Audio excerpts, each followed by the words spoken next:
Assalamualaikum warahmatullahi wabarakatuh. Selamat pagi dan selamat datang Bapak, Ibu. Terima kasih sudah hadir di Sudut Narasi. Ini adalah Bos Channel nih Pak, memang khusus untuk membahas literasi dan berbagai isu-isu atau menyampaikan informasi tentang Kalbar Pak. Nah Pak Iwan Darmawan, AMD IP SHMH, saya ucapkan banyak terima kasih Pak sudah meluangkan waktu untuk hadir di sini. Ibu Purnamawati sebagai penulis, Ibu Rostiana juga Ibu. Siap. Sehat Pak ya? Amin. Ini Pak, ini alhamdulillah nih, bersyukur sekali puji Tuhan bahwa ada 2 buku yang mudah terbit yang ditulis oleh Ibu Purnamawati dan Ibu Rostiana nih, yang memang benar-benar apa ya, bisa dibilang profesional di bidangnya dan menjadikan ini sebagai buku dan diharapkan bisa dibaca banyak orang gitu, dan hingga informasi pembimbing kemasyarakatan ini banyak diketahui gitu. Dan saya sebagai orang yang bergerak di bidang literasi memang sangat butuh nih informasi seperti ini nih Pak, Bu. Terima kasih Bu udah menulis buku ini Bu. Senang banget nih. Karena informasi bicara tentang hukum, pendampingan kemasyarakatan, dan kebetulan juga saya basicnya di konseling. Iya, di konseling. Praktek-prakteknya saya di rehab. Banyak di rehab waktu itu ya. Ini Bu, pertama untuk Bu Rostiana nih Bu, tentang bukunya Bu, kita pengen tahu nih motivasi Ibu tentang menulis buku Fungsi Litmas ini yang diharapkan bisa dibaca dan diketahui banyak orang ini nih Bu. Terima kasih Bang ya atas kesempatan pada hari ini kami di sini. Terlebih dulu saya mengucapkan selamat pagi. Terima kasih kepada Kakak Pas yang hari ini juga turut hadir di sini mendukung kegiatan acara, juga teman rekan saya di Purnamawati, terlebih-lebih rekan-rekan di sini yang bersedia meluangkan waktu siap menerima kami untuk sedikit banyak ingin tahu ataupun memberikan informasi tentang sehubungan dengan tulisan ataupun buku yang kami sudah buat. Saya sendiri menyadari bahwa dalam pembuatan buku ini masih banyak terdapat kekurangan, kelemahan. Untuk itu saya mohon kritikan ataupun saran agar kedepannya lebih baik. Izin Bapak. Adapun motivasi ataupun menjadi penyemangat saya sampai mengambil ataupun membuat berbentuk tulisan dalam hal ini buku, di mana saya menulis di sana fungsi penelitian terhadap narapidana.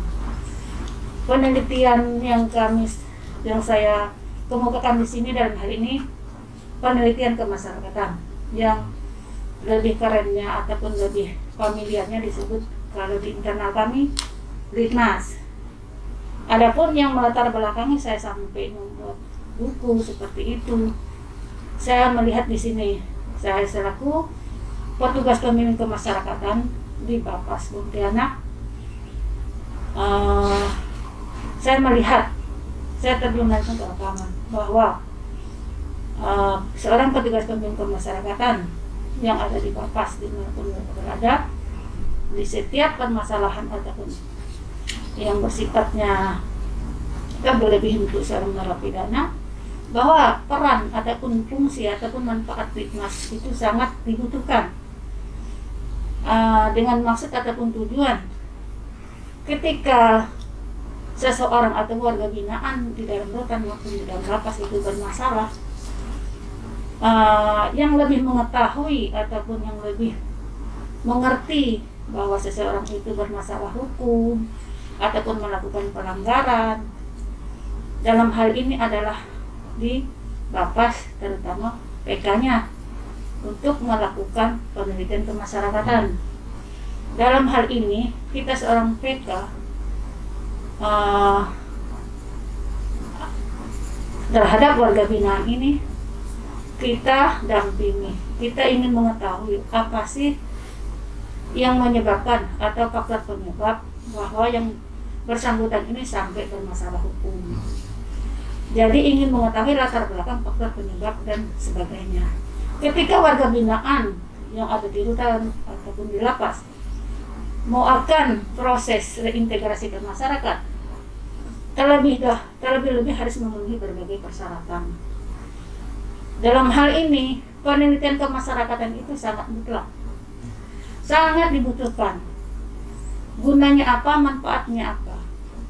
Sebagai pertimbangan, ketika suatu saat warga binaan akan menjalani program peningkatan ke tahap berikutnya.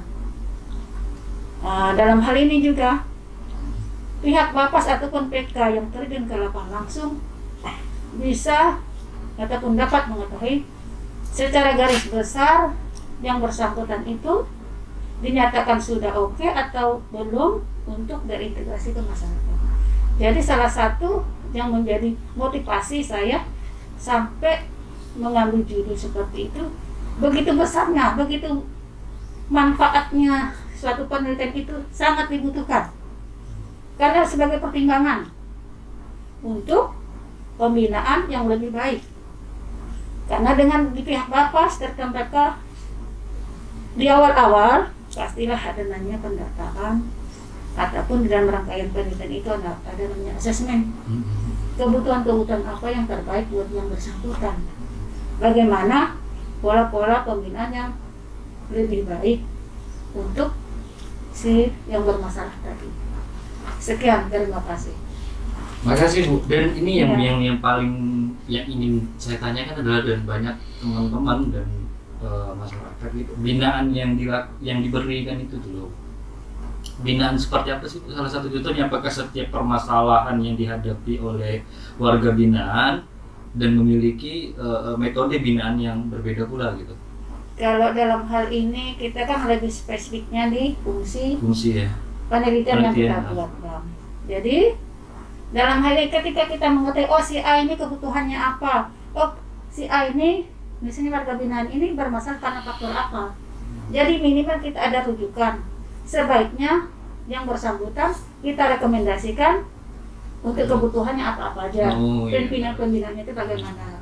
Maka di dalam Bapak sendiri, terutama di PK kami ya, Bang, namanya litmas itu beragam. Ada dari namanya litmas awal, litmas pembimbingan, litmas integrasi, litmas asimilasi.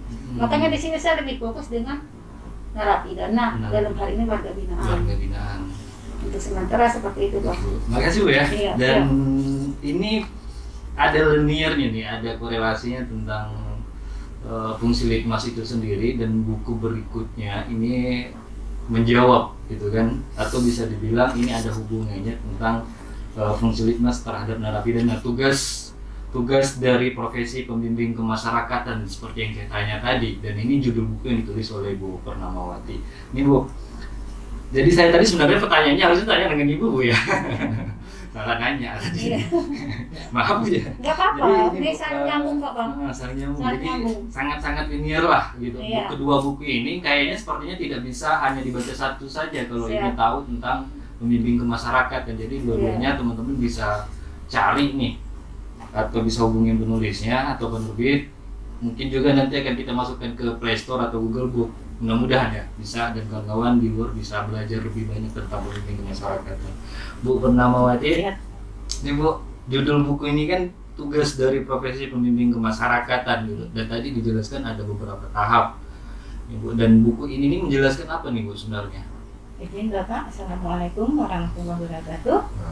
Sebelumnya terima kasih kepada Bapak Kabapas, tim Pempret ya, Mas Pempret kan, udah bersedia untuk melakukanlah kegiatan di siang hari ini.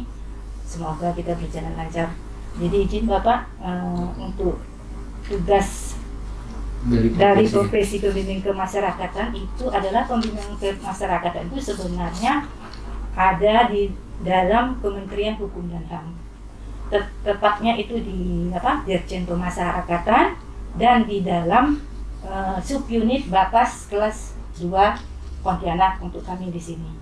Jadi memang kami itu sebagai petugas pembimbing kemasyarakatan itu memang membuat penelitian kemasyarakatan, pendampingan, pembimbingan, dan pengawasan. Yang artinya tadi benar kata Bu Rostiana, yang nama penelitian kemasyarakatan itu banyak kegunaannya masing-masing untuk misalnya warga binaan untuk apa? Itu ada perawatan atau awal atau untuk program, itu ada semua. Terus juga ada namanya penelitian kemasyarakatan untuk ABH. Nah, ABH itu untuk anak. Berhadapan dengan Iya. hukum. Iya, anak yang berhadapan dengan hukum, yang itu misalnya kayak untuk diversi, ada untuk apa lagi? Sidang pengadilan ada. Nah, jadi seperti itu. Kalau dijabarkan lebih banyak lagi. Untuk pendampingan, biasanya itu kalau pendampingan itu kita mendampingi katakan si klien anak butuh pendampingan pada saat kita melakukan penelitian kemasyarakatan di penyidik. Nah, itu juga pendampingan di penyidik, pendampingan juga di kejaksaan, pendampingan juga di pengadilan. Kalau dijabarkan kan banyak ini.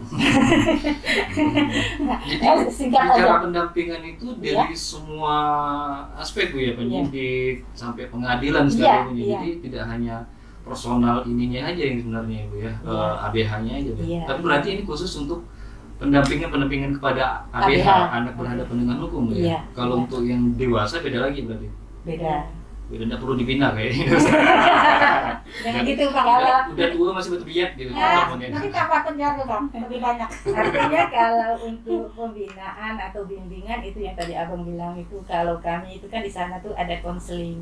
Nah, juga Abang mungkin udah pernah ya, konseling pribadi ataupun kita secara grup untuk menyampaikan kelompok, artinya ada bimbingan kepribadian antar kita dengan klien.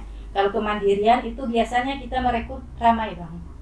Ya, jadi Berkelanjutan ceritanya nih Bang, berkesinambungan. Ada yang menarik nih Bu dari buku Ibu ini adalah pendampingan di masa pandemi nih, gimana nih? Corona gitu kan, karena kita hampir 2 tahun ya. Pengawasan. Masalah atau problem-problem yang dihadapi sama pendampingan corona ini apakah berbeda atau lebih sulit nih karena harus 3M kan? ya, jadi izin Bang, memang ada permen kemarin tuh nomor 32 2020, memang pada saat pandemi itu kan setengah dari hukuman yang sudah istilahnya dijalani itu kan biasanya dikasihkan namanya asimilasi ke rumah. Nah, sehubungin dengan COVID itu, jadi warga binaan dapat diberikan seperti itu dengan syarat biasanya harus wajib lapor itu seminggu sekali. Asimilasi rumah itu berarti di rumah ya? Iya, pengawasan kita punya pengawasan. Artinya biasanya kita video call. Video call, bertanyalah dengan dia, istilahnya dia tetap di rumah atau tidak. Terus kita juga harus kalau bisa kita ke keluarganya juga kita, selain dia kita video call, biasanya juga entah ibunya atau siapanya lah, mana ibunya, biasa gitu kan, oh ini Bu, gini-gini, kita tanya juga ibunya gimana anak ibu ini dengan asimilasi di rumah, apa tetap berada di rumah atau keluyuran kemana-mana, gitu. Ada nggak yang bobal gitu? Banyak itu, banyak. Tapi alhamdulillah semenjak tahun ini ya 2020 ini kayaknya agak lebih berkurang dari yang pertama. Artinya kemarin memang yang pertama itu tidak dibuatkan penelitian. Jadi artinya lepas-lepas begitu aja. Nah, untuk yang tahun 2020 ini kemarin kebetulan sebelum dia asimilasi di rumah itu diadakan penelitian kemasyarakatan, alhamdulillah berkurang. Iya. Untuk Pelanggaran pelanggaran tadi yang hukumnya. punya saya nih Bang. Oh iya, penelitian ini gitu Jadi ya. berkelanjutan antara saya dengan Bu Pur ini saling keterkaitan. Udah bisa dipisah gitu Iya. ya. Memang hasil dari fungsi litmasnya sendiri, terus PK-nya gitu ya, Iya. pendampingannya. Oke Pak, Bu, makasih Bu ya. Pak Iwan sebagai Kepala Bapas nih, kita minta responnya terhadap ini tadi yang sudah disampaikan dan terhadap 2 buku yang telah terbit nih Pak. Silakan Pak. Terima kasih. Assalamualaikum warahmatullahi wabarakatuh. Waalaikumsalam Terima warahmatullahi kasih atas kesempatan yang diberikan kepada saya. Saya sangat berapresiasi terhadap Bu Purnamawati dan Bu Rostiana tentang dua buku yang ditulis oleh beliau ini, yang berkaitan dengan fungsi litmas terhadap narapidana dan juga tugas dari profesi pembimbing kemasyarakatan, yang seperti sudah disampaikan oleh Bu Rosdiana juga dan Bu Purnamawati, bahwa pembimbing kemasyarakatan itu mempunyai fungsi atau tugas pendampingan, pembimbingan, dan pengawasan. Pendampingan itu yang seperti Ibu Pur juga bilang, pendampingan itu ya seperti kalau kita ada kasus ABH, kita dimintakan dari Polsek, Polres, atau Polda, atau BNN yang berkaitan dengan anak bermasalah dengan hukum. Jadi dari instansi tersebut memintakan kepada Lapas untuk mengirim PK untuk mendampingi anak tersebut. Ya, dalam pendampingan itu bisa dalam pembuatan litmasnya, litmas dalam litmas seperti buku juga, litmas diversi, bisa juga litmas untuk peradilan pidana. Dan pembimbingan terhadap klien yang sudah bebas PB, pembebasan bersyarat. Kita juga di Bapas ini ada pembimbingan seperti pembimbingan kemandirian, pembimbingan kepribadian, dan pembimbingan lanjutan atau aftercare. Pembimbingan kemandirian apa? Pembimbingan kemandirian itu jadi klien-klien yang sudah bebas bersyarat itu kita melakukan pemanggilan untuk kita kasih program dalam hal untuk masa depannya dia. Kita kasih pengembangan dirinya dia. Seperti kita kasih pelatihan. Seperti waktu kemarin kita di Bapas memanggil 20 klien untuk melakukan pembimbingan kemandirian damper budidaya ikan lele dalam ember. Kita bekerja sama dengan Dinas Perikanan, kita panggil untuk melakukan sosialisasi dan juga. Kalau pembimbingan kepribadian, kita mengadakan bekerja sama juga dengan istilahnya Pokmas. Pokmas itu kelompok masyarakat peduli pemasyarakatan LIPAS. Yang kemarin kita mengadakan raker di Jakarta, seluruh Indonesia. Nah, itu kita untuk kerohaniannya dia. Kalau kepribadian lebih pada kerohanian, spiritualnya dia, ya supaya dia, ya intinya supaya tidak mengulangi lagi. Dan juga dengan aftercare kalau lanjutan, kalau sudah dia lepas dari pembimbingan pemasaran, sudah bebas bersyaratnya sudah berakhir, kita bisa panggil lagi untuk kita kasih pembinaan lanjutan untuk mereka. Gitu. Nah, kalau pengawasannya ya seperti juga dibilang sama Bu Pur, sama Bu Ros, pengawasan itu yang kita lakukan dalam 1 minggu, dalam 1 bulan kita melakukan pengawasan terhadap mereka, bisa melalui home visit itu kita datang ke rumahnya. Nah, karena dalam saat sekarang pandemi ini, jadi kita bisa melalui video call itu, Pak. Jadi memang sampai diharapkan benar-benar sampai tuntas, Pak ya. Dari awal sampai akhir. Udah itu dibekalin dengan pelatihan skill gitu ya. Kalau di pendampingan, Pak. Kalau di pendampingan itu di anak itu dari pra adjudikasi sampai ke pos adjudikasi itu kita mendampingi. Kita dampingi terus PK Balai Pemasyarakatan mendampingi terus sampai mereka selesai. Berarti banyak terlibat, Pak ya, tidak hanya dari instansi tapi sampai kelompok masyarakat juga yang peduli terhadap kita ini di Bapas Pontianak ini kalau tidak salah kita sudah melibatkan Pokmas 15 Pokmas ya Bu ya. Dari berbagai macam lembaga. Dari lembaga ke kemandirian, juga kepribadian yang berkaitan dengan bidang hukum, juga berkaitan dengan bidang kerja, kita bekerja sama. Jadi semuanya ya kita perhatikan, Pak. Kita perhatikan semuanya. Ya seperti tadi juga disampaikan dalam buku ini, di masa pandemi ini pemerintah melalui Kemenkumham dan juga melalui Dirjen Pemasyarakatan yang terbaru mengeluarkan Permen Kumham nomor 32 tahun 2020 tentang asimilasi rumah, asimilasi COVID, yang seperti Bu Pur bilang, dari setengah masa tahanannya kita sudah bisa keluarkan. Nah, di permen ini akan berakhir di tanggal 31 Juni ini, Pak. Udah mau habis, Pak. Ya, rencana, tapi kita baru desas-desus karena COVID ini masih mungkin nanti akan ada perpanjangan untuk mungkin ada Permen Kumham yang baru untuk mengantisipasi ini. Itu untuk syarat mendapat asimilasi di rumah itu tentu ada, Pak ya? Tentu ada, Pak. Ya, pertama kelakuan baik, Pak.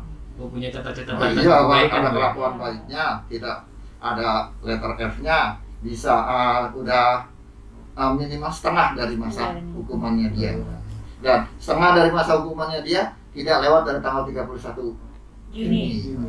Kalau lewat tanggal 1 Juli setengahnya itu nggak bisa, Pak. Aturan baru, Bang. Nunggu pembaruan lagi. Kalau pembaruan lagi ada pembaruan lagi mungkin 1 Juni bisa 1 Juli bisa mengikuti. Itu harus daftar atau peran PK-nya, Pak, yang menyeleksi bahwa anak ini bisa diajukan gitu, atau anaknya sendiri, ABH-nya sendiri. Kita berdasarkan dari lapas atau rutan. Jadi registrasi mereka itu yang mengetahui mereka sudah boleh di Litmas untuk asimilasi rumah adalah rutan dan lapas. Jadi rutan dan lapas nanti memintakan Litmasnya kepada Bapas, Pak. Seperti yang Bu Pur bilang, alhamdulillah sekarang ini agak berkurang, Pak. Karena di Permen 32 2020 itu berubah. Yang mau asimilasi rumah itu diharuskan ada Litmas Bapas. Kalau yang sebelumnya enggak, Pak. Yang nomor kalau nggak salah Permen nomor 10 ya, nomor 10 tahun 2020. Iya. Nah, itu Keluar aja. yang sudah setengah langsung dikeluarkan semua. Jadi waktu itu kalau tidak salah Permen 10 2020 itu berakhir di tanggal 31 Desember. Nah, itu yang sebelum tanggal 31 Desember sudah bisa setengah itu keluar, Pak. Sekitar kalau tidak salah waktu itu ditargetkan 32.000 sampai hampir 60.000. 60.000 narapidana seluruh Indonesia. Yang mengurangi Bama juga, Pak. Apa? Karena kan berkaitan dengan makan, Pak. Karena dengan dikeluarkannya dia juga berkurang. Dan masuk ke pendapatan juga, Pak. Semua ada ini, Pak. Terima kasih, Pak ya. Bu Rosdiana, ini kan Litmas, Pak ya. Ya, Bu ya, penelitian masyarakat terhadap anak. Spesifik saya di sini terhadap narapidana umum. Tapi kalau meluas bisa cari-cari ke ABH. Yang diteliti oleh Ibu di dalam buku ini anak atau umum? Lebih ke spesifiknya bicara warga binaan. Warga binaan. Berarti di sana ada dewasa, ada namanya anak. Anak tuh seandainya dia permasalahannya udah nggak bisa lagi diapa-apain, biasanya dari dia bermasalah hukum nih, Bang. Tapi karena dia residivis bla bla bla akhirnya kan ada yang merekomendasikan ke LPKA dan lembaga pembinaan khusus anak namanya. Jadi saya ini lebih berbicaranya ke warga binaan ataupun narapidana. Narapidana di sini kan ada bicaranya ada dewasa, ada anak. Ada juga ya anak residivis gitu. Ada pemulangan. Iya. Ya, terutama perkara mungkin ya 363. 363 itu pencurian. Nolongnya. Iya.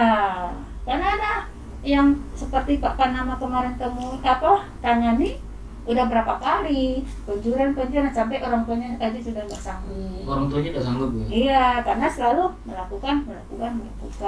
Nah seperti itu, Bang. Tentulah rujukan kita ataupun rekomen kita di Litmas itu punya pertimbangan tersendiri. Anak ini udah seperti apa, dikembalikan ke orang tua juga dia pengulangan lagi. Jadi akhirnya seperti apa itu, Bu, penanganan untuk anak yang residivis seperti ini nih? Iya, paling kita kan selalu berupaya nih, Bang, cari yang terbaik buat si anak. Ya, karena di aturan jelas di situ jangan sampai si anak ini istilahnya dipenjarakan, istilah yang paling berat ya Bang. Kalau masih ada upaya-upaya kita upayakan. Tapi ketika kita melihat si anak ini pengulangan, terus orang tuanya juga udah kewalahan atau gimana, akhirnya mungkin ya solusi kita mau nggak mau dia dibina atau dia menjalani di LPKA. Nggak mau itu Mana dengan mau, yang terpaksa tapi udah. sebenarnya intinya kuncinya di SPPA itu sistem peradilan pidana anak kan sebisanya kita berupaya jangan sampai anak itu berhubungan namanya istilahnya penjara. Tapi ketika di lapangan terjadinya seperti itu, anak ini nggak bisa, orang tua udah nggak mampu. Kita ada upaya apa? Mau nggak mau, mungkin kita berharap semua nih ketika dia menjalani atau dia berada di LPKA di sana ada perubahan, ada yang bagaimana diberikan istilahnya bekal pembinaan rohani atau dan sebagainya. Jadi selama penelitian Ibu ya sehingga menjadi buku ini kasus yang paling banyak nih yang dihadapi oleh anak ini apa sih Bu? Kalau di sini berbicara ada anak ada dewasa, ya Bang ya. Kalau dibicara di dewasanya yang di rutan di RT yang paling menonjol itu narkotika.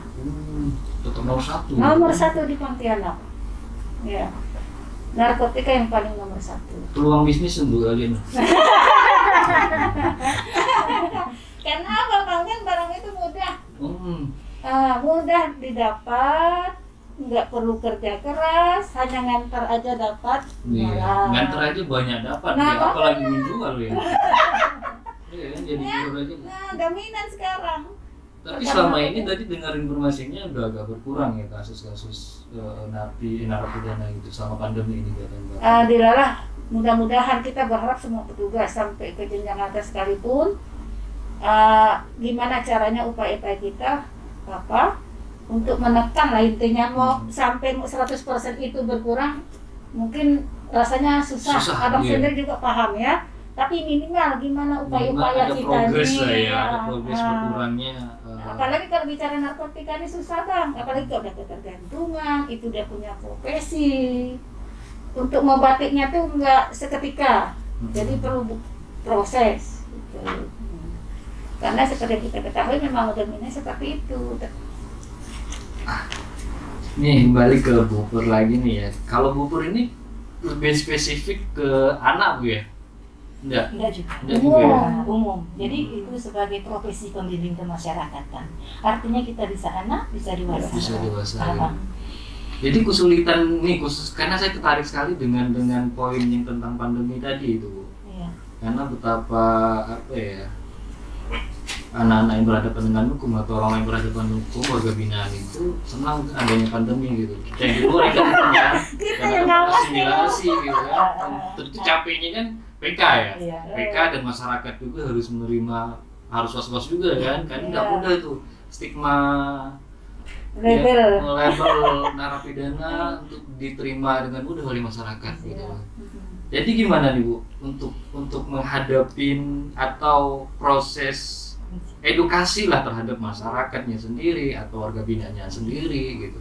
Jadi izin Bapak, jadi untuk selama ini kan kami memang selalu pakai video call berkali-kali. Jadi kan kita kan selalu tuh intens tuh setiap minggu kamu harus itu ya wajib wajib lapor video call gitu kan.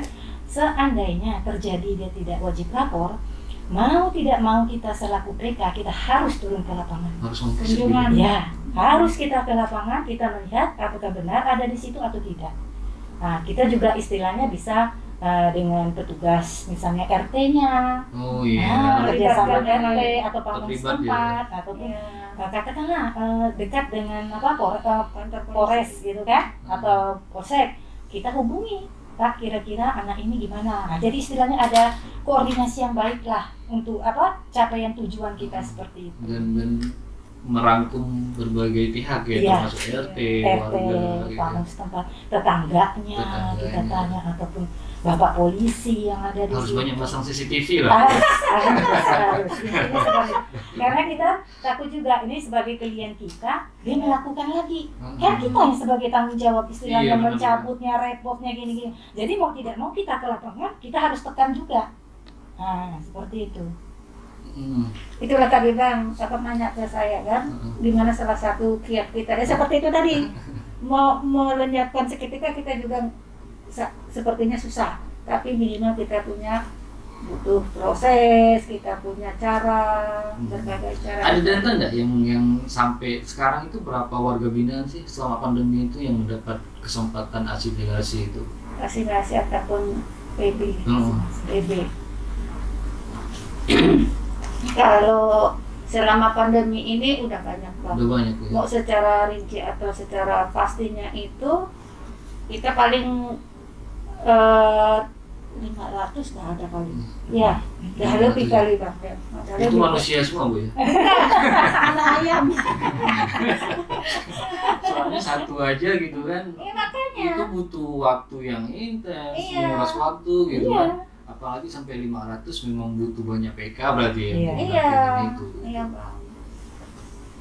Ini Pak, kalau di Bapak sendiri nih Pak, peran untuk asimilasi nih selain diserahkan ke PK untuk selalu ininya itu apa Pak? Ada nggak Pak? Maksudnya? Di apa ya? Maksudnya gini, untuk ada nggak kalau saya menyimpulkan gini, ada nggak yang memang balik lagi nih setelah asimilasi? Ternyata ini ada kasus mengulangin hal yang sama atau bandel gitu dan terpaksa mau nggak mau balik lagi nih di dalam. Oh ada. Jadi nggak semua yang diasimilasikan rumah atau yang di COVID-nya itu tidak melakukan pelanggaran hukum lagi. Jangankan pelanggaran hukum, kalau tidak lapor pun selama 3 kali tidak melapor itu kita bisa cabut untuk asimilasinya.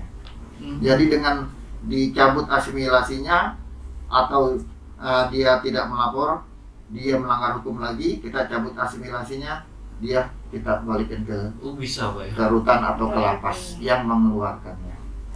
Gitu. Bisa Pak. Itu ada pencabutannya Pak. Sama juga dengan PB Pak, pembebasan bersyarat yang bukan asimilasi COVID, itu pun kalau dia melanggar hukum lagi Bisa dicabut Pak ya? kita cabut PB-nya dia menjalani hukuman sisa PB-nya dan juga mendapatkan hukuman yang baru. Jadi double Pak. Double ya? Misalnya dia dikeluarkan PB-nya dia, pembebasan bersyaratnya dia di luar 3 tahun tambah pembinaan 1 tahun 4 tahun. Dia melanggar hukum lagi, kita cabut Pak. Misalnya dia narkoba, karena ada nih Pak, yang mungkin yang sekarang lagi viral, Soleh Pak. Soleh yang sekarang di rutan Mempawah itu viral Mbak. Dia kalau tidak salah PB-nya itu sekitar 6 tahun ya dia. 6 tahun. Iya.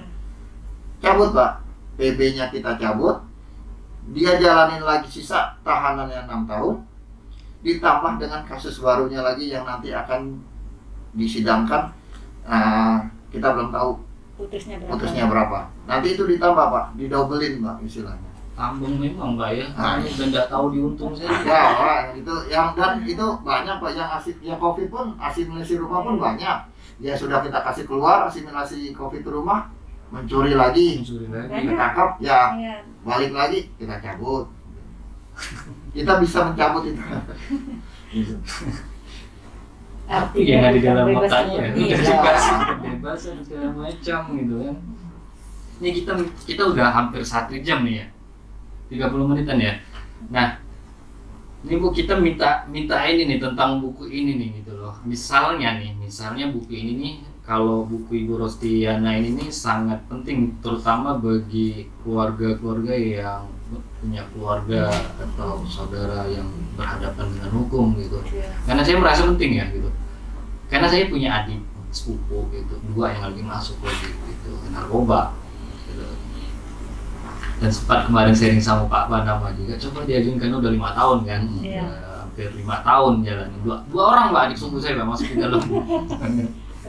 Nah, ketika membaca buku Ibu Rostiana dan Ibu Purnamawati ini, ternyata buku ini nih memang perlu diketahui oleh kami masyarakat umum ini gitu tentang pendampingan bahwa anak-anak atau orang-orang warga binaan pun sebenarnya dapat kesempatan yang sama sebagai warga negara mendapat pendampingan gitu kan, peningkatan pengembangan diri dan segala macam, walaupun mereka dalam penjara gitu, ternyata bisa gitu. Dan kita juga ternyata berperan nih, masyarakat dan segala macam. Nah Bu, yang buku Ibu ini Bu, dan terima kasih udah nulis nih Bu. Dan ketika ada banyak orang, karena saya banyak yang nanya nih, kemarin sempat jadi WA story gitu, banyak yang minat gitu misalnya nih ya, banyak yang minat ini, bisa didapatin di mana nih Bu buku ini? Apanya? Buku Ibu ini dijual nggak Bu? Enggak. Soalnya butuh nih Bu, soalnya kayak saya khususnya di BK Pak ya, di BK itu karena kawan-kawan banyak yang kerja di rehab, banyak sekali kan, karena kita konseling di berbagai Indonesia, karena di grup itu banyak yang nanya nih fungsi ini. Ya. Ketika ada rekan ataupun siapapun orangnya nanti ingin bisa memiliki buku ini, bisa juga di sini ada nomor kontak Oh, iya. saya, langsung apa saya ketemu atau via telepon juga bisa. Oh, oke. Jadi teman-teman atau Ya. penonton sekalian yang pengen dua buku ini, nanti di dalam buku ini ada kontak Ibu gitu loh, atau Siap. nanti saya kasih email dan segala macam di deskripsi ya, masukkan ya. Ya. Ini Bu, sampai kapan itu Bu Purnamawati ini? Sampai kapan nih untuk berharap bahwa kesadaran warga binaan betapa pentingnya pendampingan atau pembinaan ini yang benar-benar warga binaan ini sadar sebenarnya gitu. Karena banyak sekali yang saya banyak melihat kawan-kawan itu setelah masuk masih ngelakuin gitu loh. Dan untuk mengukur itu tuh gimana sih Bu? Jadi izin Bapak, nama kami PK itu semaksimal mungkin untuk bisa merubah perilaku si klien ya, kalau di tempat kami itu bilangnya klien. Karena apa tadi? Itulah kita upayakan adanya konseling, pendekatan itu baik secara si klien itu juga kepada keluarga, karena keluarga itu sangat menentukan. Kayak kasus-kasus narkoba, itu kan keluarga yang terdekat ataupun lingkungan teman-temannya. Nah, jadi seperti itu kita. Jadi kita harus maksimal kalau bisa untuk mendapatkan hasil. Terutama keluarga Itu sangat penting. dan di keluarga luar itu hanya membantu sebenarnya Bu, Ya. hanya sekian persen saja. Iya. biasa kalau kami itu kan kalau konseling itu paling katakan seminggu sekali. Kalau keluarga itu kan setiap hari ya, nah bisa memantau, istilahnya bisa ngajak berkomunikasi. Jadi kadang kita dengan keluarga juga kita tegaskan, Bapak, Ibu izin kata Bapak orang terdekat dengan klien kami, mohon kiranya untuk pengawasan, pembinaan, karena kalau kami sebagai petugas ini jauh, paling seminggu sekali ataupun sebulan sekali. Karena apa? Kalau klien kami 100, nggak mungkin setiap minggu Mungkin atau 100 hari sekali kan. aduh, Begini. jadi kita akhirnya kita motivasi keluarganya, minta tolong ya Bapak Ibu awasi anaknya, jangan sampai melakukan lagi seperti ini. Nah, seperti Kalau itu untuk memang. spiritualitasnya berarti tokoh-tokoh agama itu terlibat juga Bu, Iya, untuk pendampingan yang spiritual. dibilang juga tadi Bapak juga ada namanya bimbingan kepribadian. Kepribadian ya. Nah, insya Allah Pak ya, kita Iya. tanggal 28 mau Tanggal kita 28. ada lagi bimbingan kepribadian Iya, di di Bapas. Bapas. Oh, di Bapak Ya. sih. Iya, jadi direkrut lagi klien-klien kita yang udah PB. Nah, nanti kita kasih itulah Oh, masih bisa tadi Bu, ya? Berkelanjutan ceritanya Kepribadian. sampai benar-benar Iya. sadar nggak sih kan ya? Kalau nggak sadar kirim. Coba ada satu planet yang khusus untuk yang nggak sadar itu. Sampai kita ya Iya. adain pelatihan lah, Pelatihan apa, terus adakan kepribadian itu, dia panggil rohaniawan. Iya. Ya kita adakan pelatihan terus Pak, untuk mereka, untuk bekal mereka di luar. Berarti ada kayak membuat produk-produk yang Iya. sama. Jadi intinya kan berkelanjutan dari dia bermasalah sampai selesai pun kembali kita berikan yang kita berupaya Gitu berupaya. untuk tujuan tadi kita ini memperkecil adanya lagi pelanggaran-pelanggaran. Jadi berkelanjutan terus setelah mereka dari LP atau dari terintegrasi ke masyarakat jalani bebas bersyarat, pihak Bapas lagi berkelanjutan. Nah itu tadi seperti Bu Pur bilang ataupun Bapak sendiri kemukakan. Jadi bagaimana cara kita diberikan pembimbingan, pembukaan, seperti itu tadi, bimbingan kepribadian, diadakan Semua. berbentuk ini budidaya ikan kemarin kita udah laksanakan. Nah ini bentar lagi bimbingan kepribadian. Nah jadi begitu istilahnya peran kita sama-sama dengan tujuan bahwa yang bersangkutan ketika kembali ke masyarakat no pengulangan tujuan kita sebenarnya, tapi kan kembali lagi ke individu. Memang individunya yang paling Ya, makanya. paling penting itu. Terus betapa pentingnya juga lingkungan ya, Ya. kultur sosial yang membentuk kepribadian Kepribadian. itu. Iya. Ini Pak, untuk penutup kita butuh minta Bapak untuk ya merespon atau melihat ini Pak, merangkum atau merespon dua buku ini yang udah ditulis nih gitu Pak. Dan mudah-mudahan saya berharap tidak hanya ibu juga yang nulis gitu kan, mungkin ada catatan-catatan pendampingan secara mudah dipahami gitu kan, yang ringan-ringan gitu. Silakan Pak. Ya, terima kasih. Yang seperti saya bilang di awal, saya sangat mengapresiasi apa yang ditulis oleh Bu Purnamawati dan Bu Rostiana. Mudah-mudahan buku ini bisa menjadi acuan, Pak. Acuan terutama bagi masyarakat yang tidak mengerti tentang tugas profesi pembimbing kemasyarakatan dan juga fungsi Litmas. Karena dengan adanya buku ini mungkin masyarakat bisa membaca dan bisa mengetahui kok ada narapidana yang hukumannya sekian belum selesai tapi sudah bisa keluar. Nah, di dalam buku ini bisa dibaca Ya. ada tahapan-tahapan. Bisa menjawab. Bisa menjawab keraguan-keraguan masyarakat. Ya, seperti PB, pembebasan bersyarat. Nah, seperti asimilasi, setengah dari masa hukuman sudah bisa keluar Pak, asimilasi rumah. Pembebasan bersyarat 2/3 dari masa tahanan sudah bisa dikeluarkan dengan syarat-syarat yang sudah ditentukan. Ya, seperti perlakuan baik, apa segala macam. Jadi buku ini mudah-mudahan bisa membawa kebaikan, Pak. Amin. Bisa membawa kebaikan karena insya Allah kata buku ini mau diserahkan ke perpustakaan juga, Iya, Ibu, perpustakaan siap. daerah juga, Ya. Terus dah. supaya bisa dibaca, Pak. Jadi ya seperti masyarakat nanti tahu, Pak. Tahu, oh ada profesi pembimbing kemasyarakatan yang sekarang disebut JFT, Pak. Jabatan fungsional tertentu. Nah, berbeda dengan jabatan struktural. Nah, jadi ini kekhususan, Pak. Profesi. Jadi sebuah profesi. Profesi. Nah, profesi kekhususan yang menangani narapidana atau WBP yang akan berintegrasi kembali ke masyarakat, supaya mereka bisa lebih baik lagi. Gitu, Pak. Nah, itu aja, Pak. Terima kasih Pak atas respon dan udah memberi banyak pengetahuan tentang fungsi Litmas. Ibu Purnamawati juga telah. Makasih banyak Bu udah mau hadir dan udah menulis buku ini gitu. Dan kawan-kawan juga bisa baca di perpustakaan. Bu Rostiana, terima kasih udah hadir, meluangkan waktunya, sehat selalu ya, sukses selalu. Terima kasih buat teman-teman yang sudah hadir. Silakan nonton video ini, jangan lupa like, subscribe ya. Itu yang paling penting itu. Selamat siang. Assalamualaikum warahmatullahi wabarakatuh. Waalaikumsalam warahmatullahi